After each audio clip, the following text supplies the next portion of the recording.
출애굽기 20장 16절의 말씀입니다. 출애굽기 20장 16절의 말씀, 우리 한 절 말씀이잖아요. 또 짧으니까 다 같이 봉독하겠습니다. 20장 16절입니다. 시작.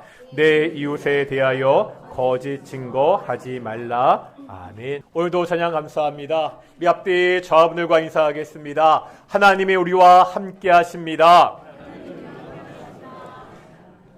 오늘 예배도 하나님의 영광의 임재 가운데 모두 하나님 만나는 귀한 예배가 되기를 축원합니다. 우리나라가 사기 공화국이다 이런 말들을 많이 합니다. OECD 국가 중에서 사기 범죄 비율이 1위라 이런 말들도 합니다. 사실 이 말은 근거가 불투명합니다. 하지만 국내 형사 범죄 가운데 사기 범죄 발생 비율이 가장 높다는 것은 수치로 확인할 수 있습니다. 사기 유형도 다양하지요. 최근 전국적으로 대형 전세 사기로 많은 사람들이 고통을 받았습니다. 전세 사기만 기승을 부리는 것이 아니죠. 보이스피싱, 코인 사기, 보험 사기 등 종류도 많습니다. 한국도 2014년까지는 다른 나라처럼 절도 범죄가 가장 많은 비중을 차지했습니다. 하지만 2015년부터 이 사기 사건이 절도 사건을 앞질렀습니다. 이렇게 유독 우리나라의 사기죄의 비중이 높은 것에 대해서 여러 가지 분석들을 이야기합니다. 남을 속이고 거짓말하는 것을 대수롭지 않게 여기는 이 사회 문화의 탓이 크다는 의견도 있고요. 여기에다가 윤리의식보다 돈을 더 중요하게 생각하는 이 세태도 한몫한다고들 이야기합니다. 흥사단 투명사회운동본부가 발표한 조사 결과가 한 가지 있습니다. 이게 대한민국에 있는 청소년들과 성인들의 정직 지수에 대한 조사입니다. 이 내용 중에 이런 것이 있었습니다. 만약에 나에게 10억 원이 생긴다면 내가 좀 잘못을 하고 감옥에 들어가도 괜찮다. 이런 항목에 대해서 고등학생은요 57%, 20대는 53%가 내가 10억이 있다면 좀 죄를 저지르고 감옥에 들어가도 된다. 이렇게 대답을 했습니다. 우리가 지금 이런 시대에 살고 있습니다. 이런 우리에게 오늘 9계명 내 이웃에 대하여 거짓 증거하지 말라는 이 말씀은 다시 한번 살펴볼 필요가 있습니다. 9계명은요 거짓 증거하지 말라지요. 그런데 김지찬 교수님의 책을 보면 이 말이 단순히 거짓 증거에 대한 말이 아니라 거짓 증언을 하는 사람에 대한 계명이라고 지적합니다. 여기서 거짓 증거에 해당하는 시브리어는 에드 사케르입니다. 에드 사케르. 이 말을 직역하면은요, 거짓의 증인 이렇게 됩니다. 뭐가 된다고요? 거짓의 증인. 이게 이런 거죠. 그냥 거짓 증거하지 말라고 하면 단순하게 거짓말 하지 말라는 계명이 됩니다. 하지만 거짓의 증인이 되지 말라고 하면 어디에 초점이 있는 거예요? 거짓말을 하는 그 사람에게 초점이 맞추어집니다. 왜 증인이 중요하지요? 인기 있는 미국 드라마 중에 CSI 시리즈가 있습니다. CSI는 범죄 현장을 조사하는 과학수사대입니다.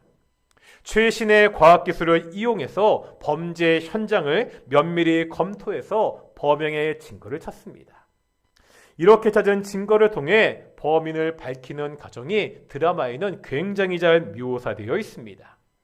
문제는 과거에는요, 이런 기술이 없었습니다.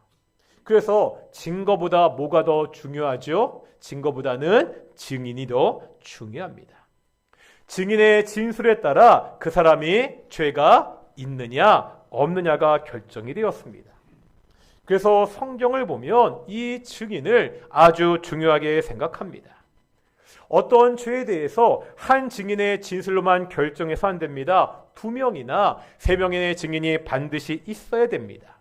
그리고 위증, 거짓으로 증언하는 것에 대한 처벌도 굉장히 강력했습니다.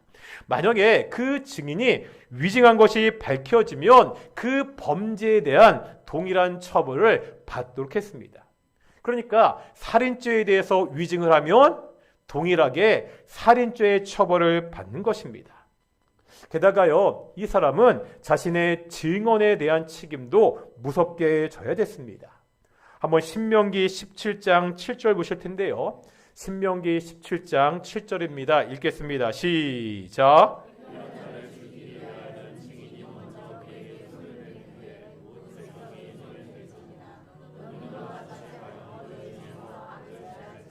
아멘. 무슨 말씀이죠? 당시 유대인들의 사형 방법은 뭐였죠? 돌을 던져 쳐 죽이는 것이었습니다. 이게요, 총사령이나 교수형은 그 일을 전문적으로 하는 사람들이 있잖아요. 하지만 당시 유대인들은 백성들이 돌을 던져서 그 사람을 죽였습니다. 이게 사람들이 우르르 돌을 던질 때야 그 군중 심리에 따라서 사람에게 돌을 던질 수 있습니다.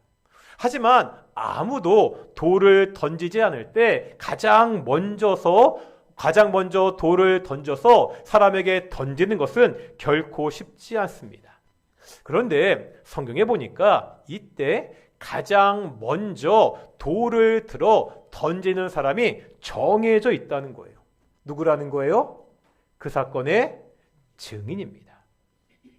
자신의 증언에 의해서 그 사람이 죽이기로 사형이 결정됐다면 그 증인이 가장 먼저 손을 대서 그 사람을 죽여야 됩니다. 자신의 증언의 책임이 참으로 막중한 것을 볼 수 있습니다. 이처럼 10계명, 9계명은 단순히 거짓말을 하지 말라는 계명이 아닙니다.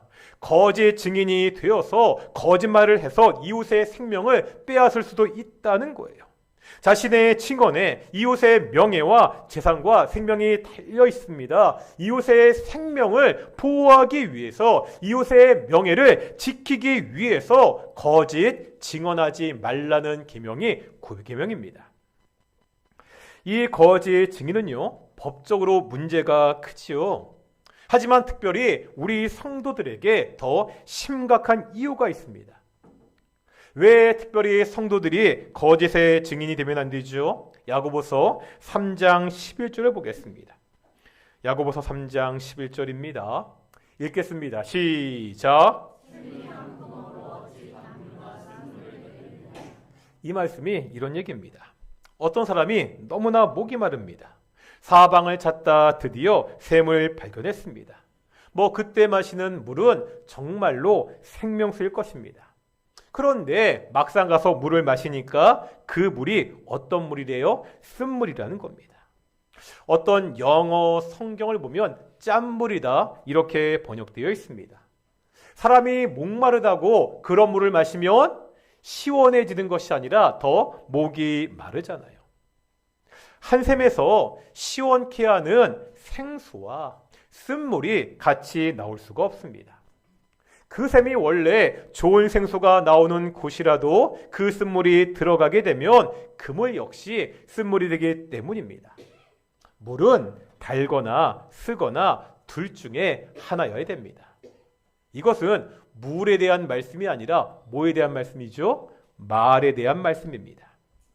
사람이 그 한 입에서 쓴물과 단물이 함께 나올 수 없다고 말씀하고 있습니다. 아무리 그 사람이 단물을 말하더라도 사람들이 평소에 그 사람이 쓴물을 말한다면 그 단물을 단물로 받아들이지 않는다는 거예요. 우리가 증인이 되는 것도 마찬가지입니다. 예수님이 부활하시고 승천하시면서 우리들에게 주셨던 말씀이 있죠. 너무나 잘 아는 말씀, 사도행전 1장 8절 말씀 읽겠습니다. 시작.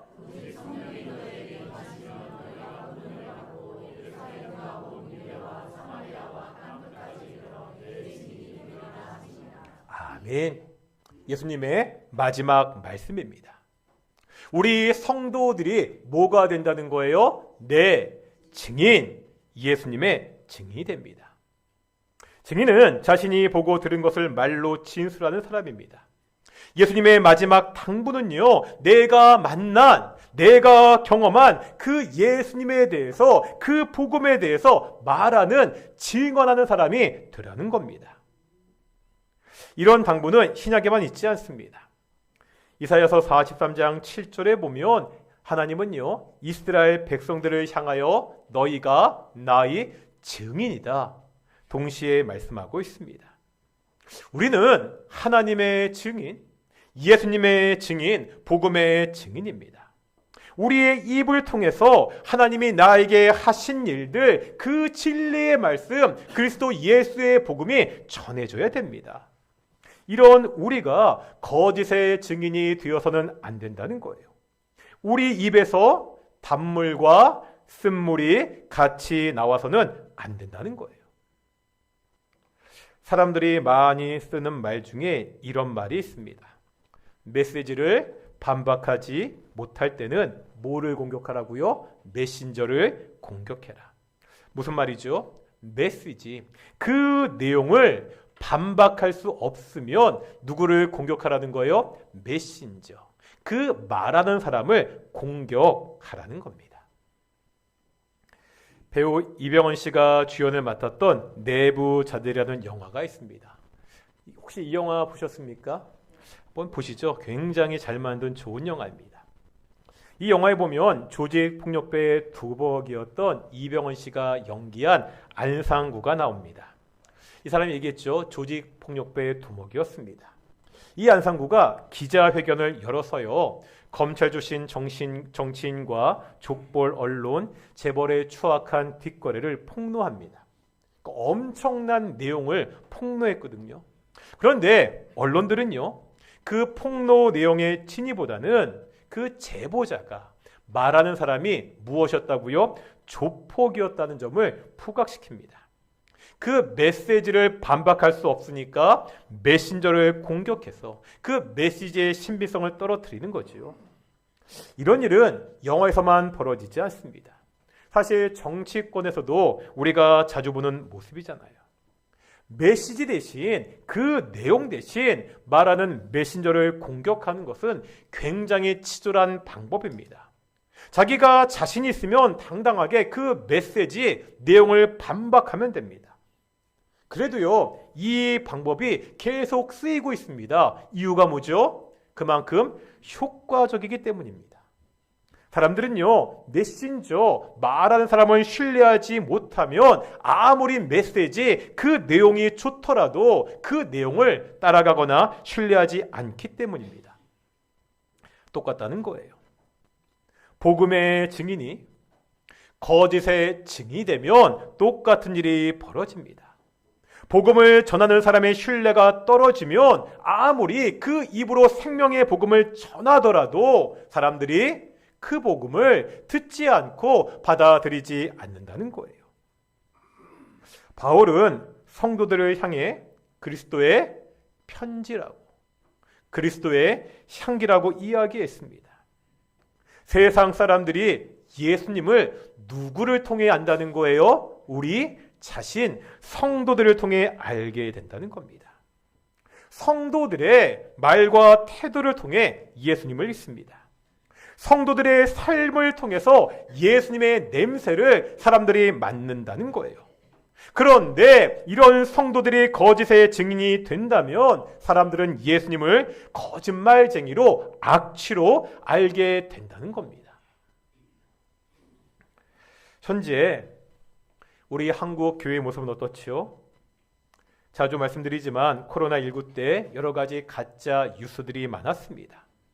대표적으로 마이크로소프트사의 창립자인 빌 게이츠가 이 코로나19의 배우라는 그러한 뉴스도 있었죠. 이 사람이 돈을 벌기 위해서 백신 회사들과 이런 일을 벌였다는 거짓 뉴스, 가짜 뉴스였습니다. 더 황당한 것도 기억나시죠? 이 코로나19 백신에 뭐가 들어있다고 이야기했죠? 나노 로봇이 있다는 거예요. 그래서 그 백신을 맞으면 사람들이 조종당할 수 있다. 이런 가짜 뉴스들이 많이 퍼졌습니다.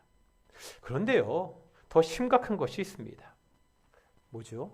교회가 이런 가짜 뉴스를 배포하는데 큰 역할을 했다는 거예요. 일부 목사들이 설교 시간에 이런 가짜 뉴스를 말하는 동영상이 사람들에게 퍼졌습니다. 또 생각해보면 교회처럼 자주 모이고 연락망이 잘 되어 있는 곳이 없잖아요. 이런 모임들을 통해서 가짜 뉴스가 퍼지기도 하고요. 교회 내 단톡방도 많이 있잖아요. 이런 단톡방을 통해서 이런 가짜 뉴스가 퍼지기도 했습니다. 코로나 관련 가짜 뉴스만 교회 단톡방을 통해 퍼지지 않았습니다. 인터넷 커뮤니티 게시판에 보면 간혹 이런 글이 올라옵니다. 내용이 이런 겁니다. 우리 교회 단톡방에 올라온 글이라면서 캡처 그 사전이 올라올 때가 있거든요. 근데 보면 주로 정치적인 내용의 가짜 뉴스가 버젓이 사실인 것처럼 교회 단톡방에 올라가 있는 경우가 굉장히 많습니다. 또 각종 소셜 미디어를 통해서 퍼지는 교회 관련 가짜 뉴스들도 너무나 많이 있습니다. 그런 것 중에 이런 것도 있었습니다. 아프리카 어느 나라 한 마을의 기독교인들이 인근에 사는 이슬람 교도들의 공격으로 다 불에 타 죽어가는 그러한 뉴스였습니다. 보신 적 있는지 모르겠습니다. 그러면서 불에 탄 시신이 있는 사진과 함께 이들을 위해서 기도해달라는 그러한 당부가 있는 것들이 굉장히 많이 퍼진 적이 있었습니다. 하지만 그 사진은 단순히 화재로 인해 발생한 사건을 담은 사진이었습니다. 이렇게 한국교회가 가짜뉴스의 유통망이 되다 보니까 더 이상 한국 사회가 교회를 신뢰하지 않습니다. 2023년 기독교윤리실천운동본부에서 한국교회 사회적 신뢰도에 대한 조사를 한 것이 있습니다. 3년 만에 발표했는데요. 조사한 결과 응답자의 74%가 교회를 신뢰하지 않는다고 대답했습니다. 그래도 교회가 신뢰할 만하다, 이러한 응답은 21%였습니다. 코로나19 이전에 2020년 1월 조사와 그렇게 비교해보면 신뢰한다는 응답이 10%가 더 낮아졌습니다. 오늘날 한국교회는 한국 사회에서 불신하는 집단이 되었습니다. 요한복음 8장에 보면 유대인들이 예수님께 우리의 아버지는 아브라함이다, 이렇게 말씀합니다. 이렇게 이야기합니다. 그러자 예수님은 아브라함의 자손이면 아브라함이 행한 일을 할 것인데 아브라함은 이렇게 하지 않았다고 말씀하시면서 그 유대인들을 향해 이렇게 말씀하시는 장면이 있습니다. 요한복음 8장 44절 보겠습니다. 8장 44절 읽겠습니다. 시작.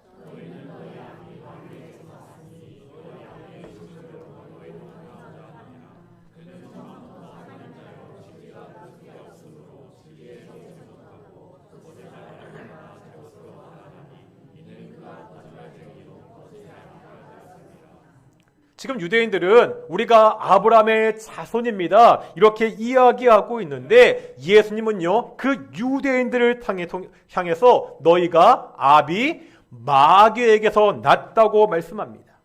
그러면서 그 마귀는 거짓말쟁이라고, 거짓의 아비라고 말씀하고 있습니다. 무슨 이야기죠? 교회가 진리의 증인이 되지 못하고 거짓의 증인이 되면 어떤 일이 벌어지지요? 하나님의 일을 하는 것이 아니라 누구의 일을 한다는 거예요? 마귀의 일을 하게 됩니다.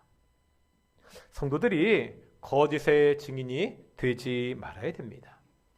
또 교회 내에서 이렇게 가짜 뉴스들이 퍼지는 것을 강력하게 막아야 됩니다. 구계명은 법정에서 거짓 증인이 되어서 거짓 증언하지 말라는 계명입니다. 하지만 7계명과 마찬가지로 이제 너희가 거짓말을 하지 말라는 보편적인 계명으로도 볼 수 있습니다. 우리가 이제 예수님 안에서 새로운 사람이 되었기 때문입니다. 에베소서 4장 22절에서 24절까지 보겠습니다. 함께 읽겠습니다. 시작.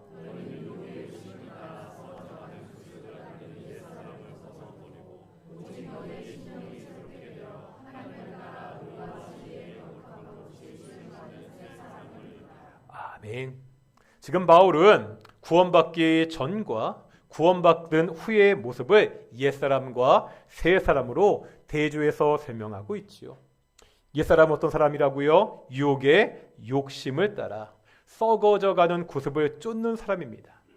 우리가 예수님을 믿을 때 이 옛사람을 벗어버리고 새 사람을 입게 된다고 말씀하고 있습니다. 그러면 새 사람은 어떤 사람이죠? 이렇게 새 사람이 되었잖아요. 어떻게 살아야 됩니까? 다음 25절 보겠습니다. 25절입니다. 시작.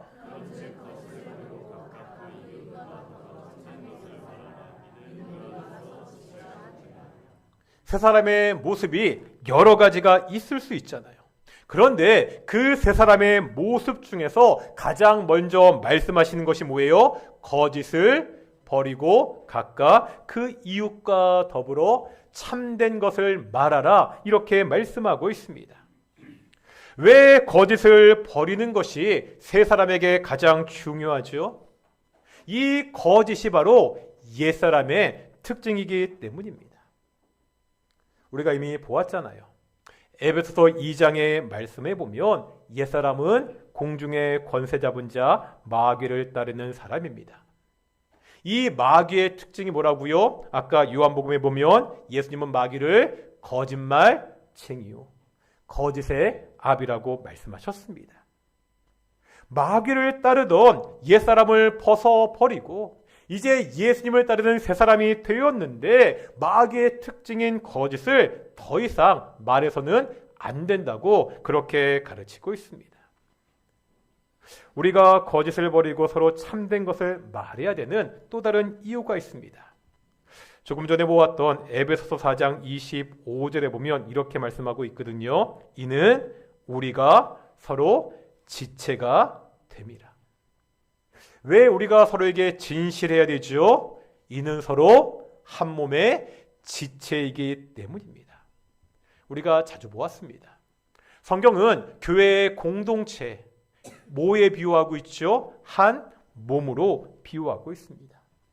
우리가 예수님을 머리로 하는 한 몸의 손이고 팔이고 눈이고 귀라고 그렇게 말씀하고 있습니다.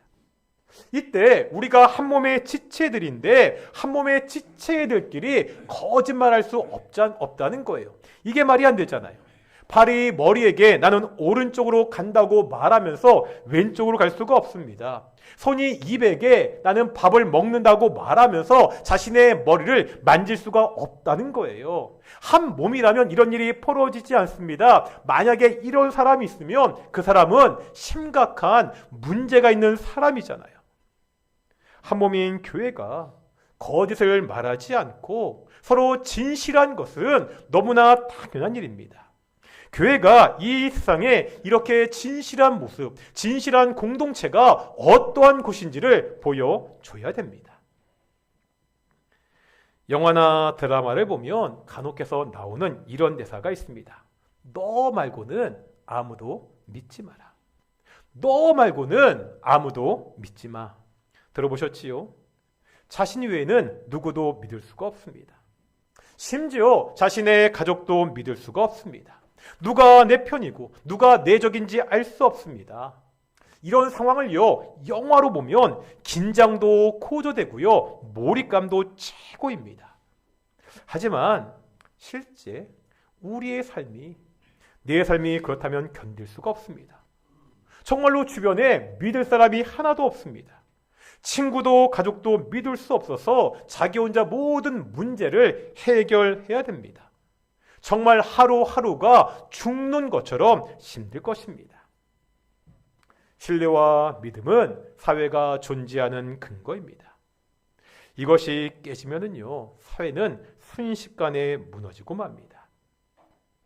세상은요, 자신의 이익을 위해서 거짓을 말하는 것을 융통성이 있다고 말하기도 합니다. 저 사람은 처세를 잘한다, 이렇게 말하기도 합니다. 성도들은 그렇게 해서는 안 됩니다. 교회는 이 무너져가는 사회를 지탱할 수 있는 최후의 방어선입니다. 한 몸인 교회 안에서 서로 진실해야 됩니다.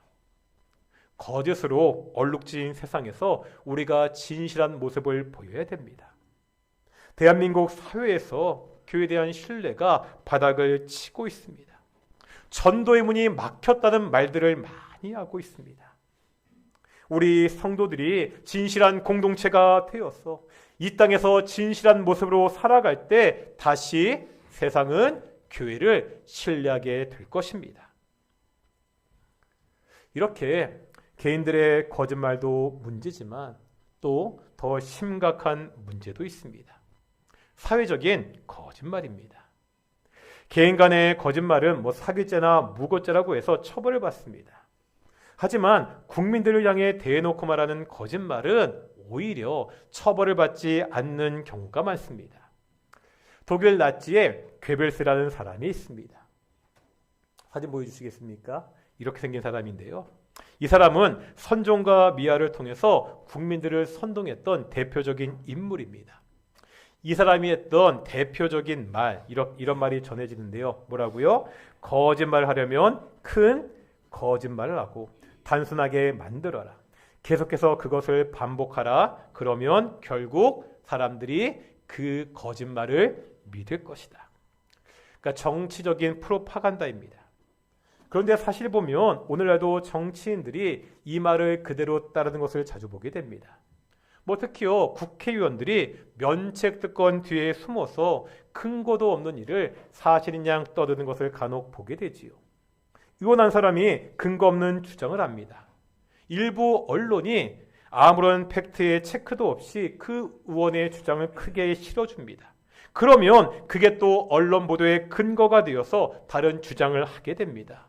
이런 거짓말의 악순환이 반복되는 것을 우리가 자주 볼 수 있습니다. 선거 때면 정치인들이 내세우는 공약은 어떻습니까? 후보들이 말하는 것을 듣고 있으면 우리나라는 곧 지상낙원이 될 것 같습니다. 정치, 경제, 사회, 문화의 모든 문제가 다 해결되고 그들의 말대로만 된다면 모든 국민은 아무런 걱정 없이 행복하게 살 수 있는 나라가 당장이라도 올 것 같습니다. 하지만 정치인들이 선거철에 하는 이야기가 그 공약들이 빌공짜 공약이라는 것은 이제 다들 알고 있습니다.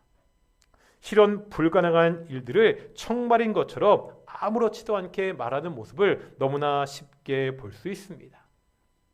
언론도 심각합니다. 언론사들은 자신들이 정치적인 중립을 지키고 진실만을 보도한다고 이렇게 이야기합니다. 그런데 국민들의 생각은 다른 것 같습니다. 한국언론진흥재단이 매년 실시하는 언론 수용자 조사라는 것이 있습니다. 이 보고서에 따르면 우리 국민들이 언론에 대해 가지고 있는 신뢰도는 5점 만점에서 2023년도에 2.98점이었습니다. 2021년도 3.04점에서 계속 하락해서 이제 2점대에 머물렀습니다. 이거를요 100점 만점으로 계산하면 60점이 안 되는 면 낙제라고 이야기하잖아요. 국민들이 언론을 신뢰하지 않는다는 거예요. 언론이 생각하는 진실과 국민들이 생각하는 진실이 다르다는 것을 알 수 있습니다. 절반의 진실은 진실이 아닙니다. 진실을 보도한다고 하지만 한쪽 면만 보도하면 사실이 왜곡될 수 있습니다. 또 하루에도 수많은 사건들이 일어나잖아요. 이렇게 수많은 사건들 중에서 언론이 보도한 것들만 뉴스가 됩니다. 무엇이 뉴스가 될 만한 것인지를 결정하는 의제의 설정은 언론의 강력한 힘입니다. 이때 자신들의 성향에 맞는 것만을 집중적으로 보도하기도 합니다. 이건 역시 진실을 왜곡하는 잘못된 일이라는 거예요. 이런 말씀을 드리는 이유가 있습니다. 이제 인터넷이 발달했습니다. 누구나 손안의 휴대폰으로 각종 뉴스들을, 각종 주장들을 볼 수 있는 그러한 시대가 되었습니다. 그러다 보니까 가짜 뉴스도 넘치는 그러한 시대에 우리가 살고 있습니다. 그러기에 성도들이 정말 그러한 것들을 분별하는 것이 어느 때보다 필요합니다. 성도들은 거짓말을 하지 말아야 됩니다. 그런데 이러한 것들을 넘어서 거짓에 속지 않도록 또 최선의 노력을 해야 된다는 겁니다. 오늘 우리가 구계명을 통해서 거짓 증거에 대한 말씀을 보았습니다. 성도는 뭐라고요? 예수님의 증인이 복음의 증인입니다. 이 생명의 복음의 증인인 성도들이 거짓의 증인이 되어서는 안 된다고 성경은 말씀하고 있습니다. 진실하고 정직한 삶을 통해 우리 입에서 나오는 그 복음을 삶으로 보여주시는 성도들이 되시기를 축원합니다. 또 분별력을 가지고 있어야 됩니다. 이 악한 세상에서 무엇이 참인지 무엇이 거짓인지 분별할 수 있는 우리 동인의 성도들이 되시기를 축원합니다. 우리 함께 신실하게 진실하게